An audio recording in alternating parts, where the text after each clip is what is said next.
أخيرا توصلت للسبب اللي خلى أصحاب الدين الموازي مش طايقين الستات خالص. تعالوا نشوف الفيديو ده وارجعوا لي أقول لكم الخلاصة. الحيض نزل على حواء وكتب على بناتها بسبب أكلها من الشجرة المحرمة، وأصبحت كل أنثى تحيض في الزمن الذي أكلت فيه حواء من الشجرة. هاي عقوبة لبنات حواء، مثل ما عقوبة لأبناء آدم 30 يوم يصومون، عقوبة النساء عقوبة حواء على بناتها الطمث. إذا حسب درجة إصابتها، انتبهوا حسب درجة اعتقادها. اللي اعتقدت كامل بهذا الفعل طمثها 10 أيام، اللي أقل 7. النساء احنا ندرس حالات الطمث عند النساء والأسئلة اللي تجينا، اكو طمثها 10، اكو 7، اكو 6، اكو 3، اكو يوم، اكو نوبات تشوف قطرات في ساعة وينتهي الموضوع. هاي أشد يقينا. واكو عندها طمث لو لا ما عندها طمث، مثل آسيا بنت مزاحم، مثل خديجة، مثل فاطمة. أخيرا عرفنا سبب الدورة الشهرية إيه. بقى كل ده عشان ده عقاب من ربنا للبنات والستات عشان حواء هي اللي عملت المصيبة. طب يعني هم مالهم؟ ما كان ربنا انتقم منها هي وخلاص. الحاجة التانية بقول لك آدم بقى عقابه في عياله إن اتفرض عليهم الصوم 30 يوم. قال إيه؟ الصوم ده للرجالة فقط. صحيح، ما هي هتصوم اقل من 30 يوم يا اولاد الذين. بس ممكن على فكره ما يكونش عندها، تكون حامل وتصوم عادي، او توصل مثلا بطرق وتصوم. يعني طلعت منك قوي ديت يا شيخ اللي افتيت بموضوع الصيام.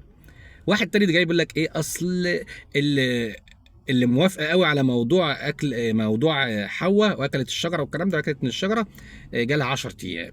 اللي موافق نص 7، اللي يومين، في يوم وفي ساعه وفي قطر قد كنت بتنزل وخلاص ما تعاقبتش دي.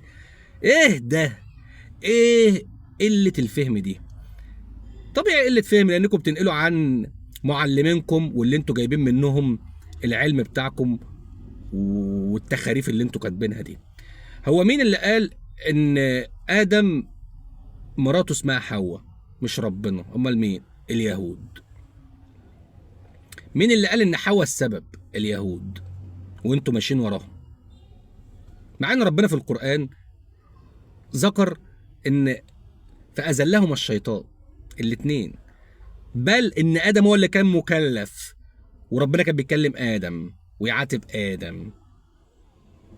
فمن الاخر ادم السبب ده. اذا اصلا كان زوج ادم مقصود بها امرأته او واحدة، ده حاجة يعني خليها على جنب، احنا نتكلم بالمتعارف عليه. يعني مصيبة اصلا في ادم مش في حواء، اذا كان اسمها حواء اصلا.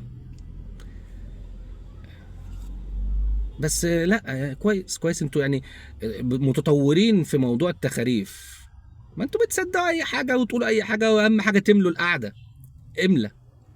احنا نقعد نتكلم في ايه؟ يلا يا ابني هات لي الاسرائيليات ديت بتقول ايه؟ اليهود قالوا ايه؟ طيب قال مش عارف مين من الصحابة، قال الرسول، قال ولفق للرسول. اديكوا شفتوا يا جماعة، انا بقيت يعني هادي اهو في النقد والسخرية قلت شوية. بس موضوع زي ده كان المفروض اصلا اعمل فيه بلاوي، بس ما رضيتش. يلا سلام عليكم.